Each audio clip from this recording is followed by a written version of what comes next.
Hi, my name is Anya Leonard, founder and director of Classical Wisdom, a site dedicated to bringing ancient wisdom to modern minds. I believe in no small way that the classics inspire us to pursue our own humble contributions, as well as the preservation of the texts themselves and the experiences that they can unlock for others.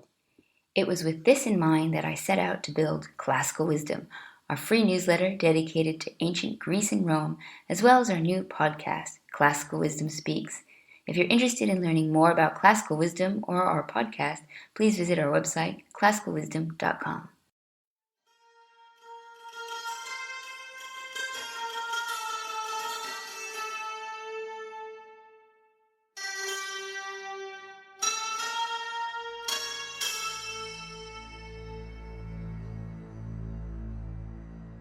Hello everyone, and welcome back to the History of Egypt podcast. Episode 135, The Faces of Akhenaten. Today, we're going to do something a little bit different. Rather than moving the story forward, we're going to pause to consider the reign of Akhenaten in the big picture. The king is a pivotal figure in the history of Egypt's royal household, and Akhenaten's initiatives, his policies and decisions, had ripple effects for many generations that followed.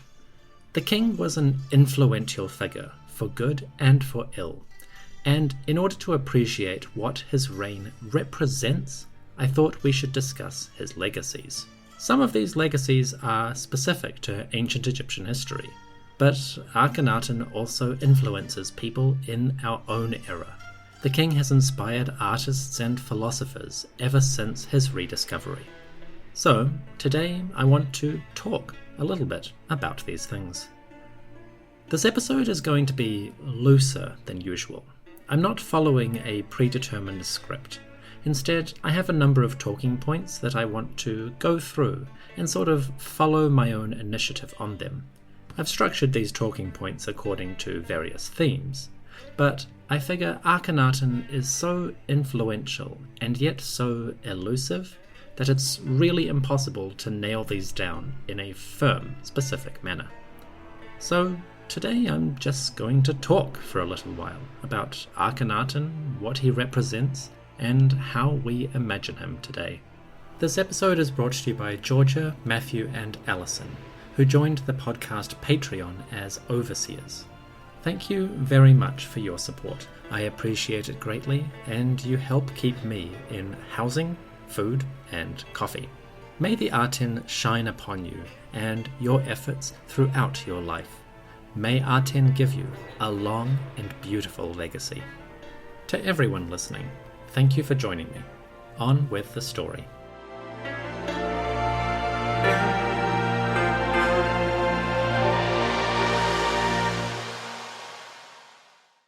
Akhenaten was dead. His reign is at its end. Whew! That took a long time to cover. The king is a difficult figure, and I wound up talking about him a lot longer than I intended. I realized that was not everyone's cup of tea, and I hope the story did not drag too much while we tackled this particular king. If you did feel that way, rest assured, the remainder of the 18th dynasty, and then the Ramessid period that follows, will be much faster in terms of the podcast narrative. The Amarna period, the reigns of Akhenaten and Amenhotep III before him, are uniquely complicated sections of Egyptological history. Not only do we have a huge variety of complicated events, we also have a vast tapestry of evidence that records it.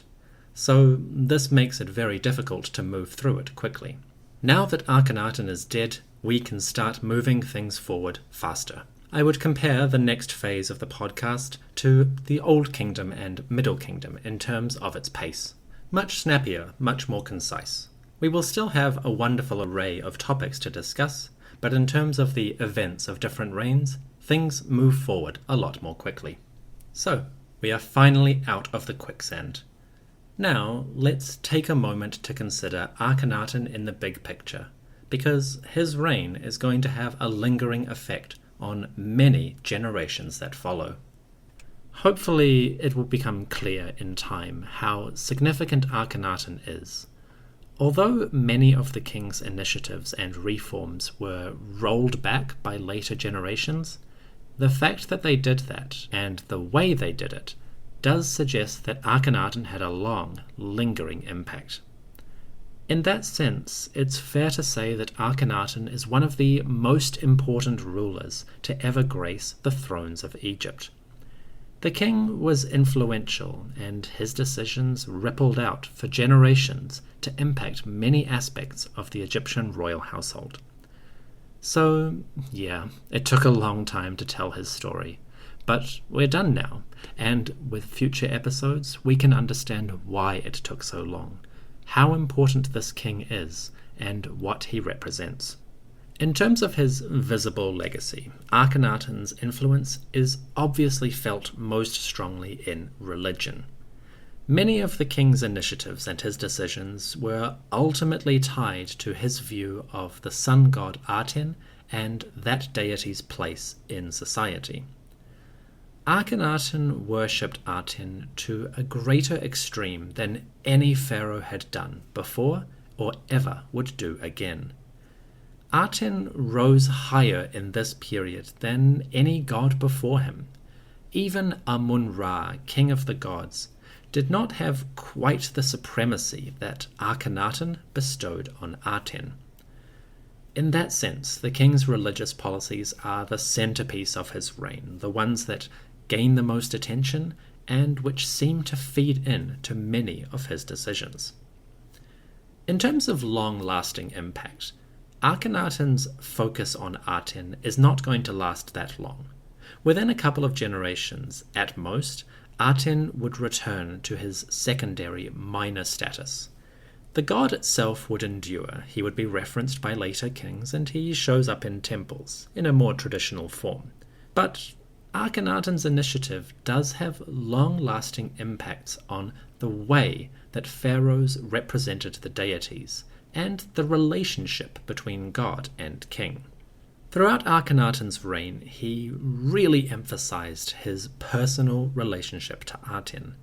The king presented himself as the son of the sun god, and he made it clear that he was the centerpiece of Akhenaten's love. In artistic scenes, Akhenaten is the only one on whom Aten bestows his life and his care. Secondary figures like Nefertiti and the royal princesses get their share here and there, but in terms of non-royal individuals, there really is nothing. Akhenaten was the center of Akhenaten's religion, and his relationship to Aten was exclusive. This is why the king called himself Wa-Enra, the sole one, or the exclusive one of Ra. This idea would trickle down to later generations, and encourage future kings to kind of double down on their relationship to the gods. Although deities like Amun-Ra or Ra-Horakhti had been gaining prominence in the 18th dynasty, Akhenaten took those trends to an extreme, and after his death, many of the ideas he pushed would actually find their way into standard pharaonic propaganda. We start to see this most strongly with kings like Horemheb and the Ramessids, who would start to present themselves as one chosen by Amun-Ra, one favored by that god above all others. Obviously, these ideas are not unique to Akhenaten, but the king's decisions did change the way that pharaohs represented themselves, particularly when it came to the gods. We also see this in the economics of divine worship. Akhenaten made a big song and dance about offerings to Aten, about the abundance he bestowed on the sun god. In return, Aten would grace Egypt with his gifts. He would bring life to the Nile Valley and to the earth as a whole. So Akhenaten really emphasized a reciprocal relationship between the king and the god. This, again, would impact future generations, and we will see rulers like Ramesses II making huge donations to the temples of different deities. Although earlier kings had obviously worshipped the gods and given them lavish offerings, the trend seems to be that after Akhenaten, pharaohs give more and more to the temples. If you visit Karnak temple today, you may be overwhelmed by the grandeur of the monument, the size of the structures, and the impressive elements that go into its decoration. The thing is that most of what you see at Karnak comes from after Akhenaten. At the time of Akhenaten, Karnak was a lot smaller than it is today, and it was only in subsequent generations that the enormous pylons and the huge courtyards and various shrines really started to multiply. Karnak was impressive when Akhenaten came to power, but in the generations that followed, that is when it really grew into the behemoth we see today. Going along with this, Akhenaten's devotion to Aten and the abundance of his gifts will lead to future rulers bestowing enormous wealth on the temples. We will see this in various texts that record the land and agricultural possessions that temples administered and owned. Some temples, like Karnak or Medinet Habu, would grow immensely wealthy in the decades and centuries after Akhenaten. Many of the king's decisions, his favoritism towards Aten, can be seen as a trend that really picked up pace in the 19th dynasty. So again, even though Akhenaten's religious policies kind of diminished and got rolled back, many of the practices that he used and the little ideas he put forth did actually continue, and other rulers used them to justify their own authority. These kind of trends would continue for centuries after the king's death. And although we should not credit Akhenaten with all of them, the king does seem to have impacted the relationship between a ruler and the temples. This happened in philosophical and economic terms.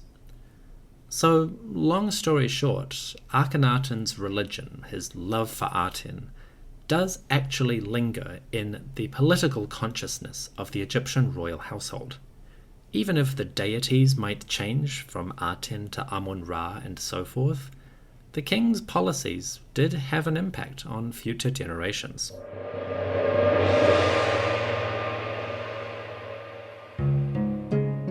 Of course, many of Akhenaten's religious policies and the propaganda he put forth about Aten ultimately had a lot to do with his sense of a king's authority. In some respects, Akhenaten could represent the zenith of a sort of centralization of power. Much of Akhenaten's propaganda emphasizes the role of the king as the central figure in the world and in Egypt.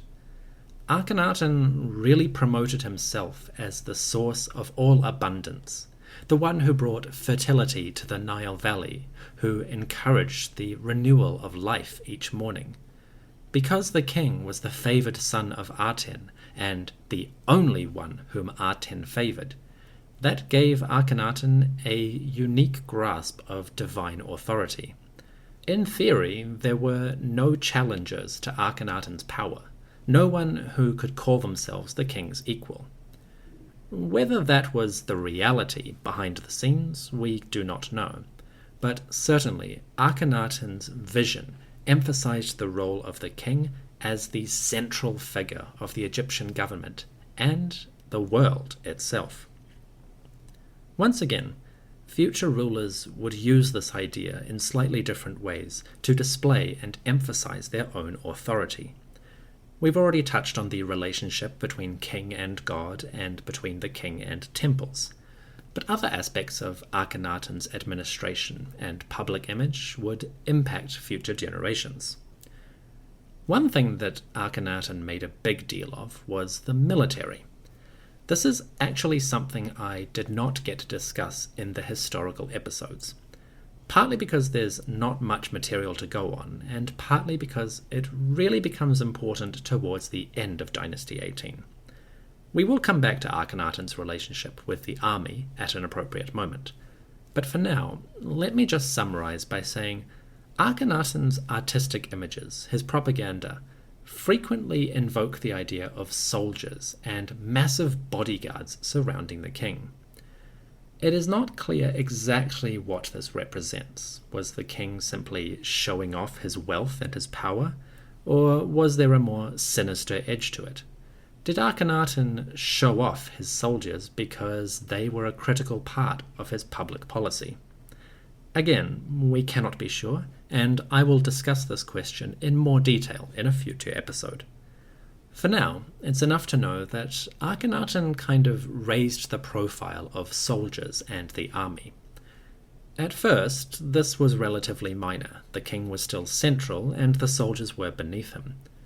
But starting in the reign of Tutankhamun, that begins to change a little bit. Soldiers, and particularly their leaders, the generals, start to become more prominent in the decades after Akhenaten dies. Eventually, we see the soldiers and the generals gaining so much power that one of them, Horemheb, actually becomes the pharaoh. This leads to the 19th dynasty, when figures who were formerly military officials become the heirs to the throne, and pharaonic rulers start to promote their sons, their heirs, as military leaders first and foremost. So Akhenaten's reign sees the rise, or at least the increased visibility of soldiers and the army. Whatever the king was trying to achieve, this would eventually have a knock-on effect, as certain parts of the government and then the king themselves actually came from the military class. So Akhenaten's religious policies emphasized his relationship with the sun god, and his focus on authority, the centralization of power, led to some interesting effects later on in history. Of course, Akhenaten might not have intended any of that, but his policies did have long rippling effects. Some decisions kind of snowballed and changed the face of pharaonic rule. So in terms of kingship, what power and authority represent in ancient Egypt? Akhenaten is a significant figure. It's unclear what exactly he was trying to achieve, but it is tempting to read many of his reforms in terms of a power grab, an attempt to centralize authority within the hands of the pharaoh. If that's the case, then it casts Akhenaten's religion in a quite different light.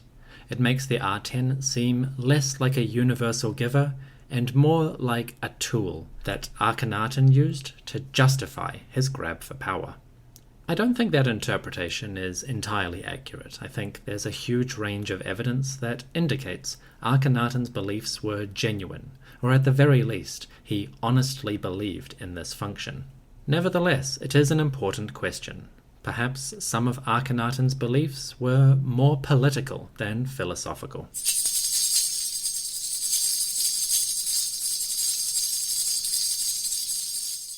Another significant aspect of Akhenaten's reign is the extreme prominence of the royal women.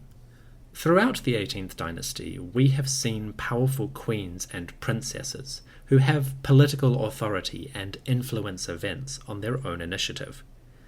Akhenaten's reign, at least in terms of the artistic material, seems to be the culmination of that trend. Figures like Nefertiti and Merit-Aten, Akhenaten's daughter, are far more prominent than any figure before them, with the exception of Queen T. Ultimately, this period of Akhenaten and his father before him seems to be one in which women of the royal household are incredibly prominent in the propaganda, and it's possible that they held genuine political influence. Of course, there is a lot of behind-the-scenes material that we have lost, many relationships and discussions and negotiations between different people. But from what we see in the art, it seems like Akhenaten's reign, and his father's just before, is the high watermark of female influence in the royal household. Moving forward, though, the queens of Egypt will fade into the background for a while. Subsequent generations, particularly kings like Horemheb and the Ramessids, sort of limited the visibility of the queens. The royal women might have had power, and we will meet individuals who are noteworthy, but in terms of the art, the propaganda, the royal women are definitely much less prominent after Akhenaten than they were before. Again, this might be an outcome of Akhenaten's policies, or there may be other factors that we don't know about. Long story short, though, his reign is easily the most important in terms of royal women and their visible expressions of power. After this period, the queens become secondary figures once again. Their authority, if it existed, becomes more hidden. That will last for a few centuries and take a long time to change. Akhenaten's legacy is complex, and we have more to discuss. But it's time for a quick break. See you in a moment.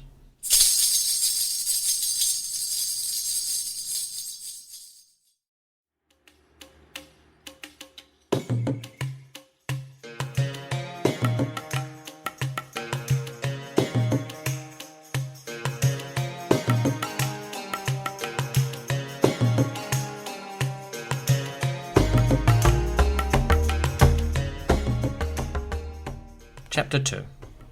In many ways, Akhenaten seems like an unusual ruler.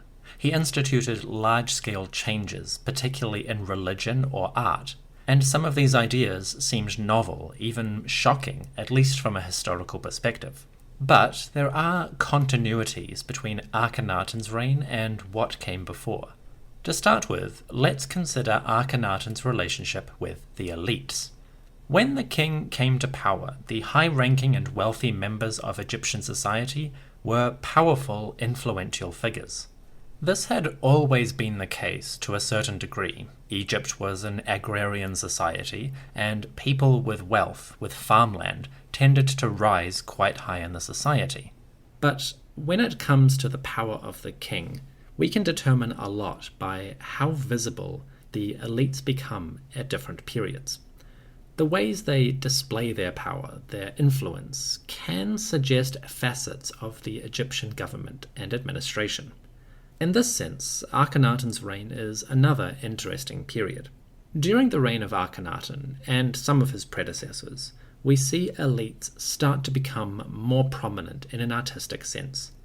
Their tombs become larger, more ornate, and the artistic scenes on their walls become more lavish. As a result, we get a greater sense of the wealth in Egyptians' upper-class society, the 1% of their population. Elites of the 18th dynasty seem to be wealthy, influential figures, and the way they present themselves suggests that many of them had close access to the king and might have been an influence on his decisions. This is one of those questions that's hard to analyze because a lot of their power was going to be social, the kind of soft power that does not necessarily appear in monuments. A person with political influence, a person who has many friends, might not necessarily leave the kind of record that proves that influence. Nevertheless, we can say that Akhenaten's reign is noteworthy for the elites that lived under this king. Individuals like Ai, who may have been the father of Nefertiti, seem to be quite prominent in the king's regime. Ai and his contemporaries had lavish tombs at Amarna, massive burial halls that, if they were completed, would have been some of the most beautiful in the country. In their tombs, these individuals emphasized their close relationship to Akhenaten, the favor he bestowed upon them, and the access they had to the king. Now, Akhenaten does seem to have controlled these relationships a little bit more explicitly than his predecessors. Tombs at Amarna belonging to the elites make a big deal about how Akhenaten favored that individual, how the king chose them from among the rabble and elevated them to high status.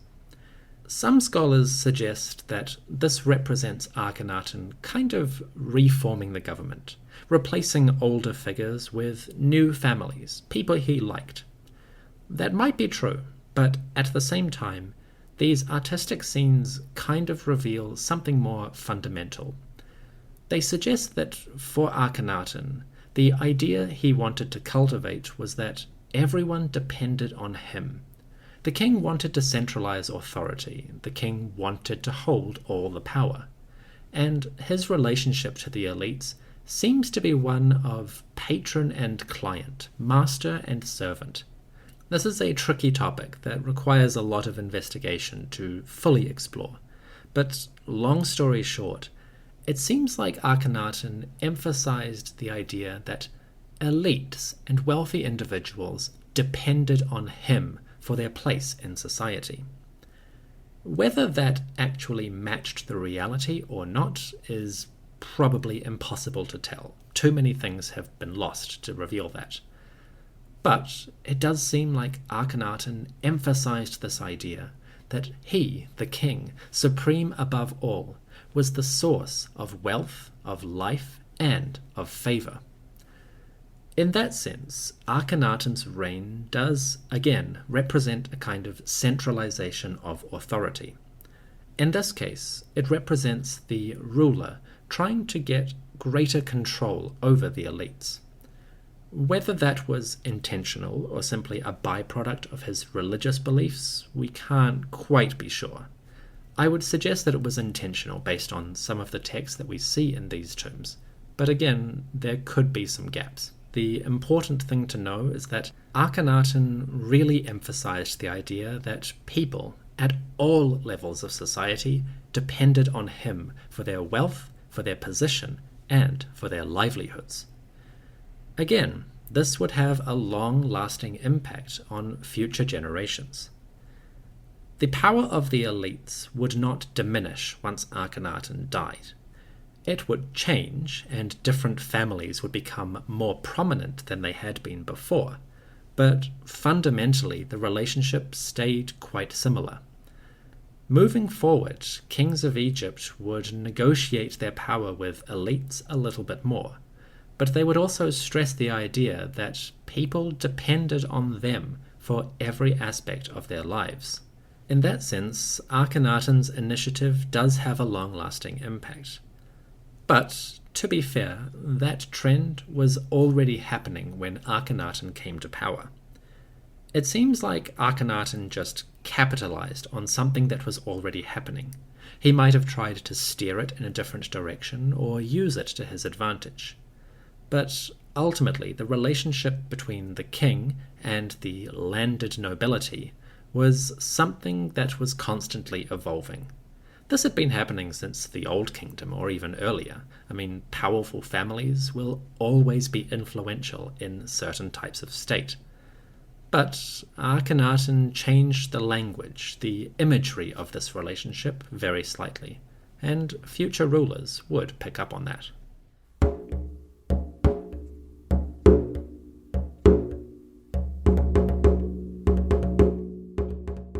The next big factor to consider is a little bit more negative. It has to do with Akhenaten's relationship to the empire.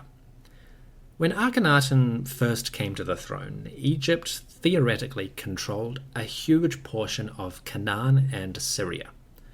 Generations of rulers before him had stamped their political authority over that region, conquering different lands, subjugating various communities, and battling with foreign empires. Around the time of Thutmose IV, Akhenaten's grandfather, and Amunhotep III, Akhenaten's father, that constant stream of campaigns and war had slowed down to a trickle. For a few decades, Egyptian rulers had been a little bit more hands-off with the empire. Everything seemed stable, and they were content to collect the revenue, the taxes, and the prestige that flowed in from the north. Akhenaten continued that trend. He did not change foreign policy in any noticeable way, but he followed the pattern that his father and grandfather had set before. The problem was that Akhenaten came to power at a time when the empire was under threat. Ever since the later years of Amunhotep III, the political situation in Canaan and Syria had started to become more unstable. Local rulers like Abdi Ashirta and Aziru had started to upset the power balance when they tried to expand their kingdoms at the expense of their neighbors. Simultaneously, the great empires in the north and east were changing around this time. Back when the 18th dynasty kings first conquered Canaan and Syria, they were primarily battling with the empire of Mitanni. Mitanni, in what is now Syria and northern Iraq, were a major political influence right up to the reign of Akhenaten. But sometime around Akhenaten, Mitanni began to fade. They lost a lot of their influence, and they began to dwindle into a second-tier power. The reason for this was quite simply the Hittites. The Hittites emerged from the land that now we call Turkey. They were a rapidly expanding kingdom with active rulers and strong military technology at their back. And in previous decades, the Hittites had been slowly building up their power in Turkey and gradually expanding beyond. Ultimately, the Hittites had overcome the empire of Mitanni and defeated them in large-scale campaigns. When that happened, the power balance in the north changed, and the old empire that Egypt was familiar with was mostly dwindling away. Now, the Hittites were a new, much more aggressive threat on their northern borders. We're going to dive more deeply into the rise of the Hittites in an upcoming episode, but long story short, the Hittites started to press in on the borders of Egypt's empire. They did this directly by attacking vassal kingdoms, and they did it indirectly by encouraging some of those vassals to rebel. Akhenaten seems to have had some difficulty managing this situation. We do not know if the king was disinterested or if he simply lacked the material or skills to appropriately counter the Hittites. But long story short, by the time he died, Akhenaten's empire was a lot more fragile than when he first inherited it. Once again, this would have a ripple effect on later generations. Moving forward, kings like Tutankhamun, Horemheb, and Seti I would need to be a lot more active on the northern borders. They would need to undo the passivity of Akhenaten, Amenhotep III, and Thutmose IV. Once again, they would need to push, to attack, in order to expand their territory and counter the threat of the Hittites. Again, I don't think we should blame Akhenaten for this specifically. The king seems to have been following a trend, but his management of the foreign policy, of the political situation outside of Egypt, does suggest that things were not going so well. As a result, future generations would need to be more active, and that would be a good thing sometimes when they were victorious and able to bring in huge amounts of booty. Other times it would be a negative, when they would nearly lose important battles against their great rival. Again, we'll cover all those stories at the appropriate moment, but for now, it's enough to know that the reign of Akhenaten did mark a turning point in Egyptian foreign policy. His reign, and the couple just before, had been a quiet period for the Egyptian army. Moving forward, campaigns and war were going to become central once again.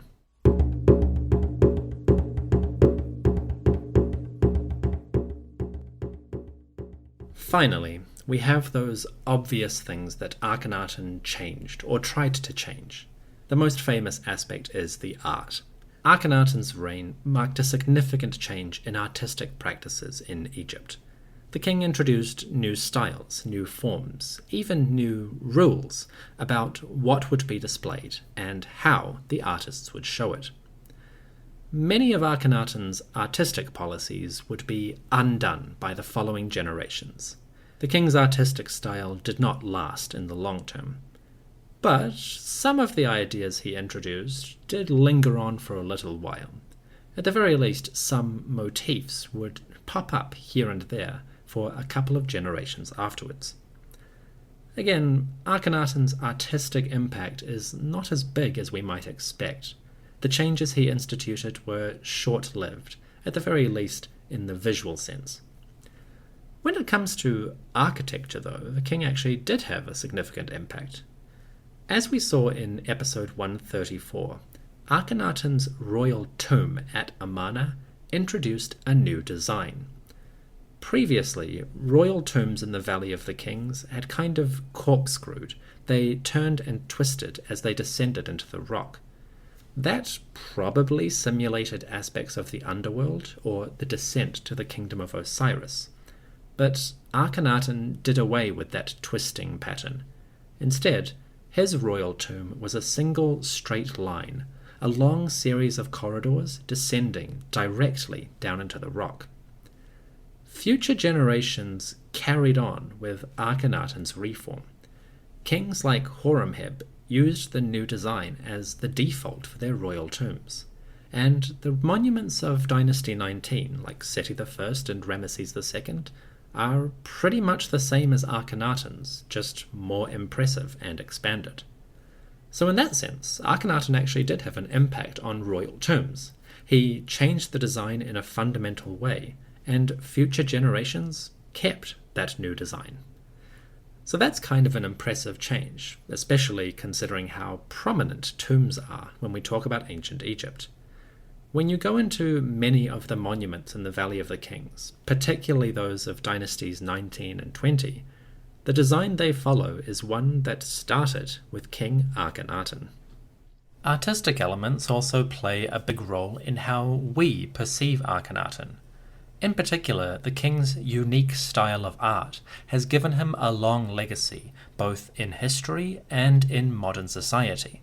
Obviously, the artistic medium is one that many people can access a lot more easily, at least compared to texts or archaeology. So Akhenaten's art is incredibly famous. Unfortunately, podcasts are not the best place to discuss Akhenaten's art and its influence. I'll come back to this topic if or when I do a YouTube series. For now, I'll just say that Akhenaten's symbolism and iconography, particularly the Aten or images of Nefertiti, have been incredibly influential. They are referenced and homaged by modern artists and thinkers, and they have an enduring impact. The king's ideas also have filtered into modern Western philosophy. The ideas that Akhenaten put forth about his universal sun god and a god above all other beings has some relevance to the modern age. On the one hand, there are some very obvious parallels. Scholars like Sigmund Freud thought that Akhenaten might have been the biblical Moses, or at the very least inspired parts of that story. Again, that's a really big question that doesn't necessarily have much concrete evidence within Egyptology itself.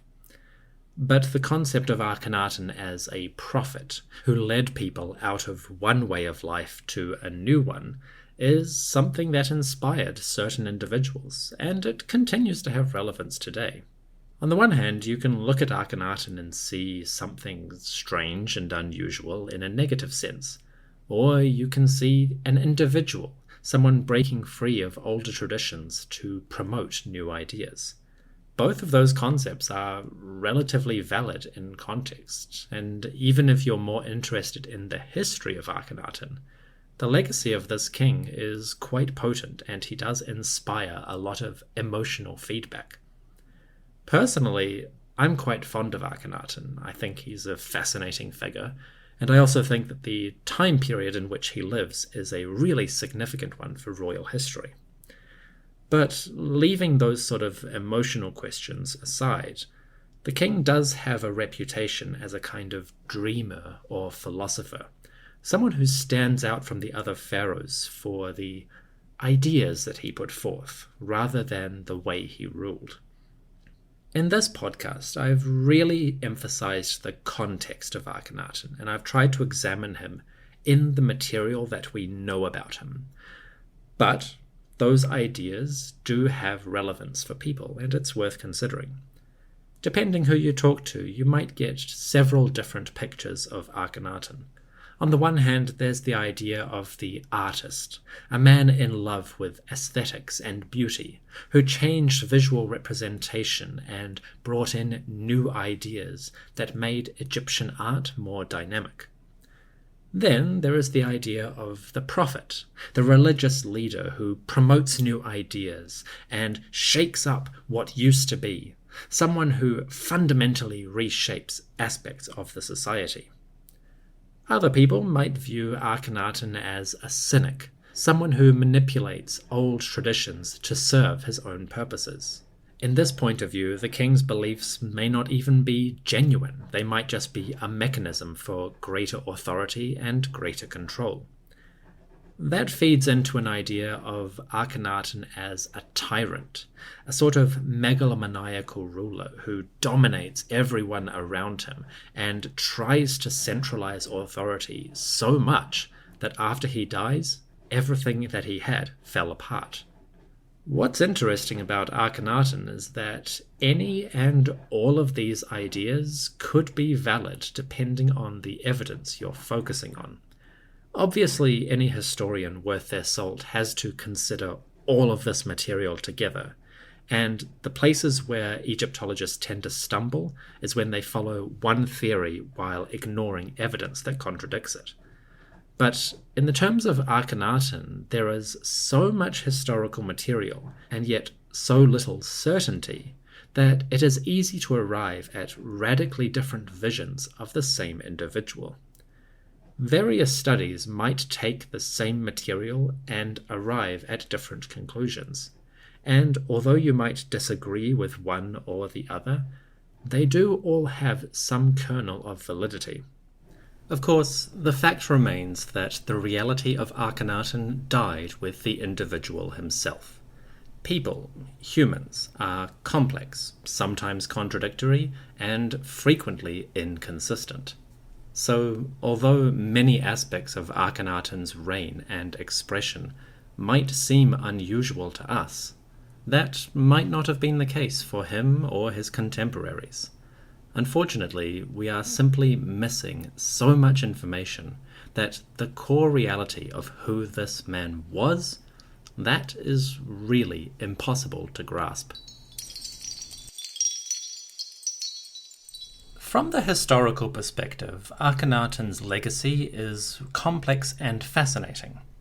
But of course, this king is famous around the world, and he has been a major part of Egyptian history ever since his rediscovery in the late 19th century.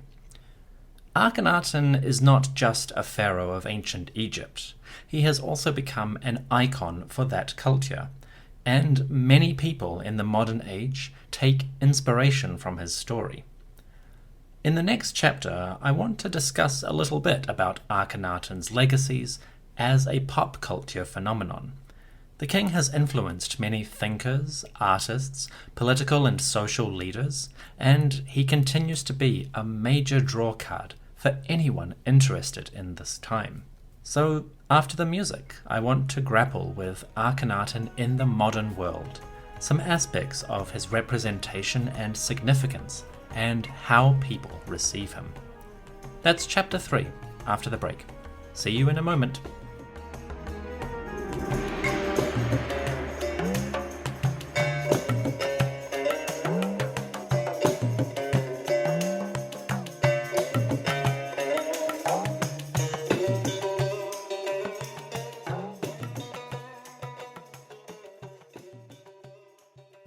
Akhenaten has a long and complicated history within ancient Egypt and Egyptology. But even outside that, Akhenaten is a famous figure, and he has influenced many thinkers. Moving to things like pop culture, there is definitely an idea of Akhenaten that sort of transcends the historical figure. Thanks to popular works of fiction like Mika Waltari's novel The Egyptian, or Philip Glass's opera Akhenaten, we get a sense of this king as someone slightly removed from reality, a kind of dreamer or philosopher who pursues his beautiful sun god and yet denies all the things that are going on in Egypt.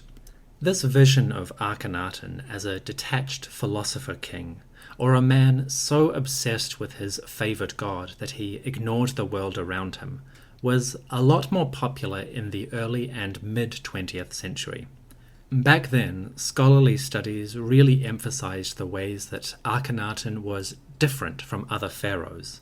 Historians were interested in what made him unique, and they sometimes did not fully appreciate the things that he did, which were totally consistent with what came before.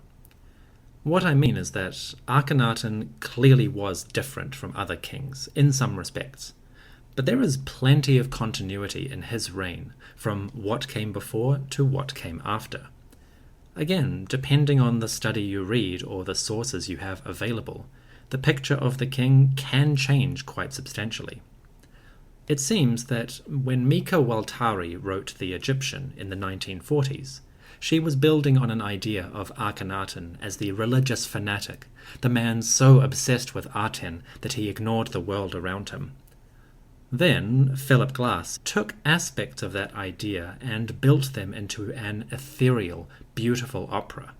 Philip Glass's Akhenaten is a detached, almost angelic figure.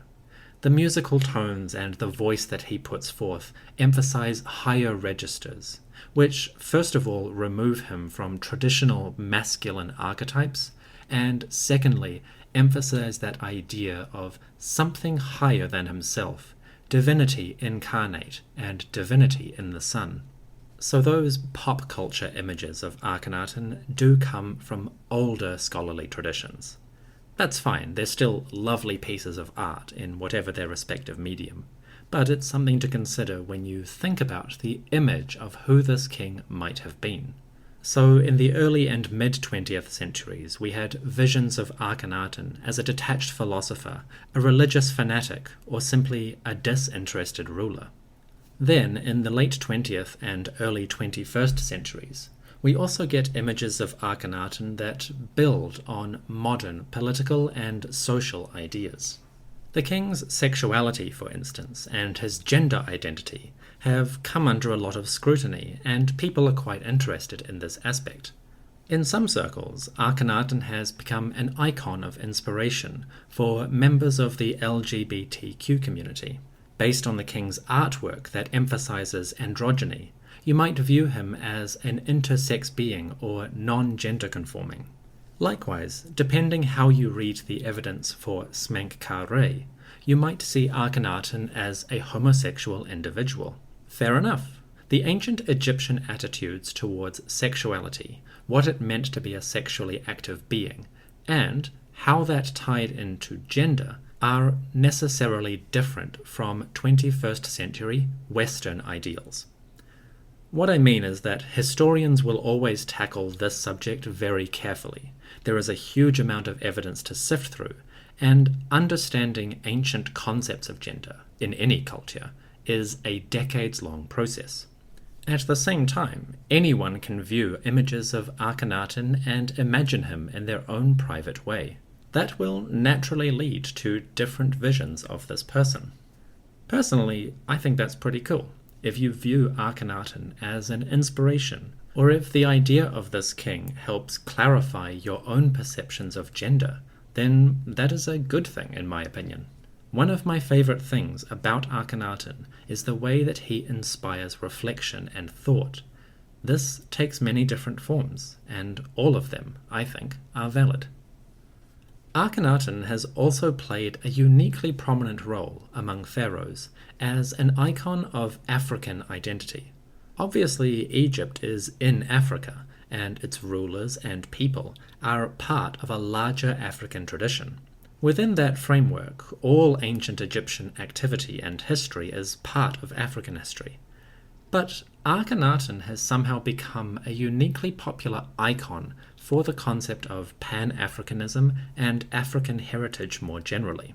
Again, the artistic imagery of Akhenaten plays into this, with many commentators seeing the king's portrait as an archetypal African visage.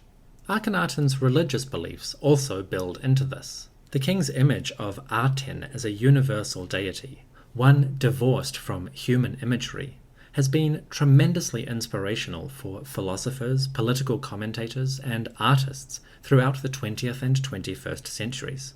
Again, this is perfectly valid within context. One of the ideas Akhenaten promoted was the concept of Aten as a deity above all.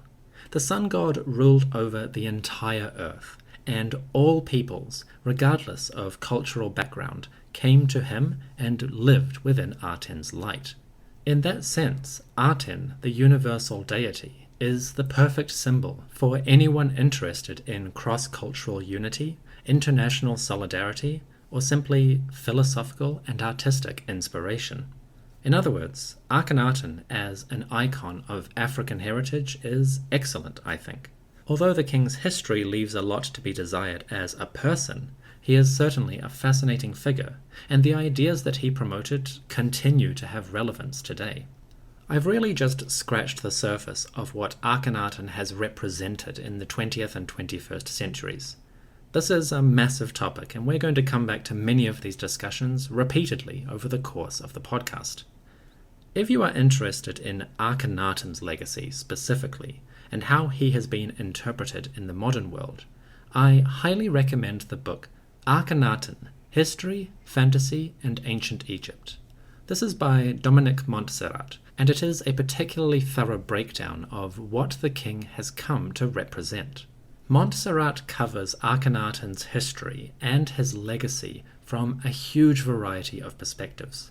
Obviously, he starts with archaeology, history, and the various concepts that go along with that. Then he dives into religion and philosophy, issues of monotheism and what the king might represent. He discusses Akhenaten as an African icon, Akhenaten and New Age spirituality, Akhenaten and the LGBTQ community, and even Akhenaten and fascism. The king's legacy is vast and complicated. I have barely scratched the surface here, but if you want to learn more about this ruler and what he has come to represent, I recommend this book, Akhenaten, History, Fantasy, and Ancient Egypt, by Dominic Montserrat. I have a few more book recommendations on various topics that I've covered in this episode. I've put those in the epilogue for those who are interested. For now, it is time to wrap this episode up.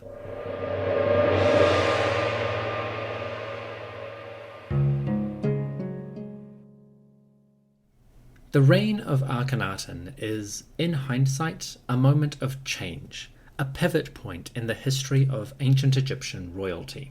The king's regime, his decisions, had an impact on many aspects of Egyptian society. Some of them were positive, some were negative, but they lingered and they continued to have an impact for generations after. Later, kings would react to the memory of Akhenaten quite aggressively. They would remove his name wherever they found it, and they would eventually refer to him by a euphemism, the enemy of Akhenaten. The reaction against Akhenaten is something that will play out over the next few generations and episodes of the podcast. Long story short, many of the problems that later generations had seem to have been focused on Akhenaten himself. When it came to deleting this king, many of his ideas, like the Aten, were left alone. They were totally fine in many respects. But wherever they found the figure of the king and his wife Nefertiti, later generations tended to destroy them. Why this happened, what exactly it was that they reacted against, is a major theme in the next chapters of our story. While we leave the reign of Akhenaten now, it is important to remember that this king has a long legacy. His decisions have a big impact on what comes next. From a certain perspective, he is arguably one of the most influential rulers in ancient Egyptian history.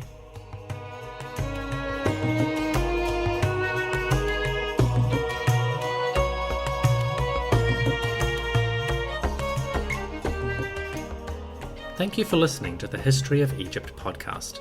Stick around after the music for an epilogue in which I introduce some books that you might find interesting. These cover various topics that I've discussed today, but they go into each topic in a lot more detail.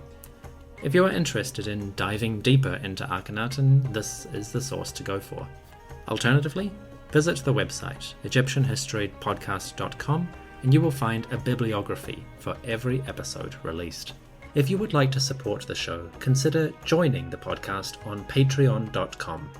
Patreon subscribers can get exclusive perks like early releases, ad-free episodes, and occasional outtakes of extra material. Alternatively, you can make a one-time donation via PayPal. Or if you'd like to support in other ways, consider rating the show on Apple Podcasts. Every rating makes the show more visible and helps us to reach new listeners. If you'd like to support the History of Egypt podcast, follow the links in the episode description. Thank you for listening. I hope you enjoyed the story.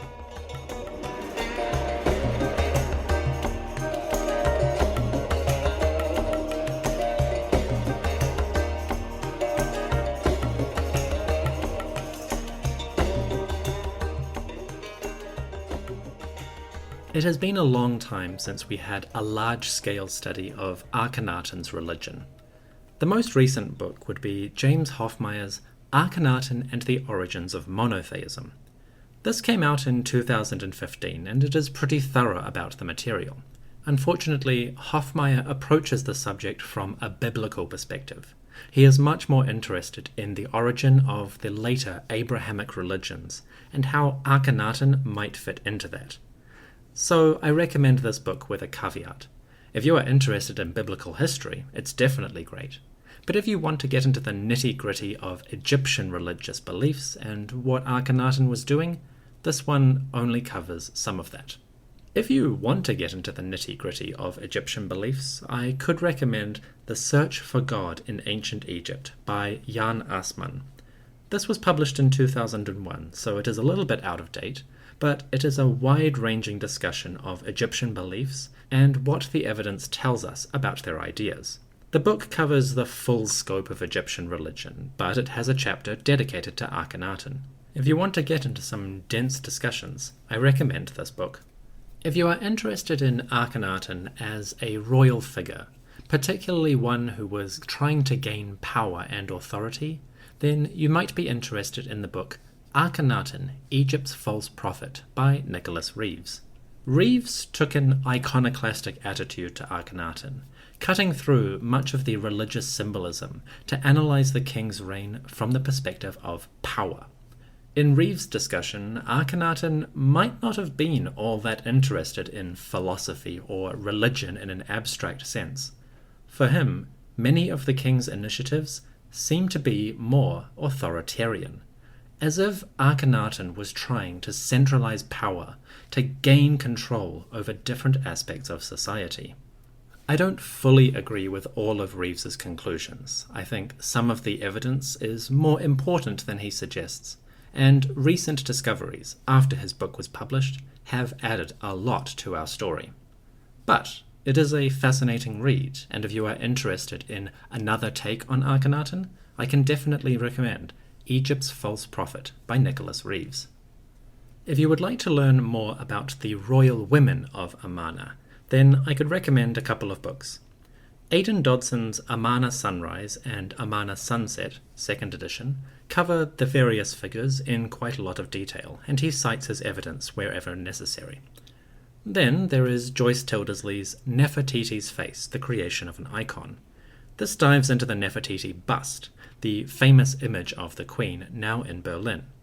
But Tildesley uses the opportunity to discuss what we know about Nefertiti and the world she inhabited, so it also provides an overview of royal women at Amarna. There are also some scholarly studies, museum catalogues, and various little discussions that you will find on the podcast website. Some of them are available as free online PDFs, so if you are interested in the royal women of this time, follow the link in the episode description. If you would like to learn more about Akhenaten and the elites, the high-ranking members of his society, there aren't any books that discuss this as a dedicated topic, but I have referenced some articles and discussions on the website. You will also find these topics cropping up in Aidan Dodson's books Amarna Sunrise and Amarna Sunset, and any good historical study of Akhenaten will deal with them to a greater or lesser extent. Discussions of elites and their role in Akhenaten's regime are more prominent in the past 10 to 20 years than they were beforehand. These days, scholars are much more interested in this topic. They're less focused on the pharaoh and much more intrigued by the people around him, the ones who ultimately decide what is happening in society. So, again, follow the link in the episode description if you want to learn more about Akhenaten and the elites. For Akhenaten's military legacy, there are a few important studies. The most significant would be Anthony Spellinger's War in Ancient Egypt, published in 2005. That book covers Egyptian warfare and the empire from the beginning of the 18th dynasty through the rest of the New Kingdom. You could also look at Ellen Morris's book Ancient Egyptian Imperialism, published in 2018. Ellen Morris is an excellent scholar who published her PhD based on the fortresses and bastions of Egypt's military zones. She then developed this into a discussion of the empire as a whole and its general historical trajectory. I use Morris's work a lot, and it has been extremely influential on my own thinking. So, if you are interested in the empire, then Ancient Egyptian Imperialism by Ellen Morris will be your best bet. If you would like to learn more about Amarna art, once again I recommend Joyce Tildesley's book Nefertiti's Face. In the context of the Nefertiti bust, she dives into what Egyptian artists actually did to produce their work. There are also a huge variety of museum catalogues and articles that I've referenced on the podcast website, things that dive into some other aspects of ancient Egyptian artistry. As you can imagine, Amarna art is a huge topic, and there hasn't really been a comprehensive study just on this topic for a long time. So, follow the links in the description if you want to learn more about art, architecture, and how Akhenaten influenced things. If you want to learn more about Akhenaten's identity, well, pretty much any historical study will touch on this in some way.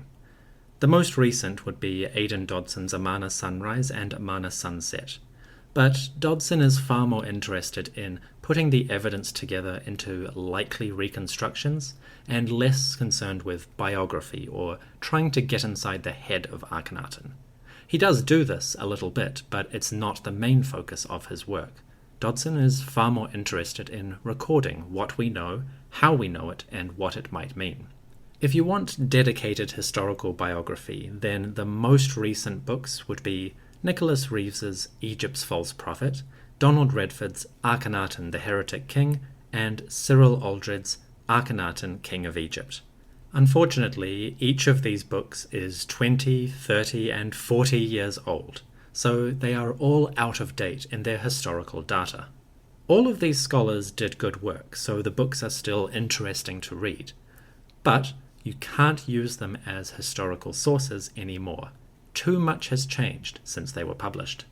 Again, I would recommend Aidan Dodson's Amarna Sunset and Amarna Sunrise. Although biography is not their main focus, they are the most up-to-date at the time I record this episode. Finally, there is Dominic Montserrat's Akhenaten, History, Fantasy and Ancient Egypt, which covers the legacy of the king and his reception in the modern world. It is a thorough book and covers a huge variety of topics. That's all from me. Thank you for listening, and I hope you've enjoyed the show. Before you go, don't forget to check out Classical Wisdom Speaks, a new podcast from classicalwisdom.com.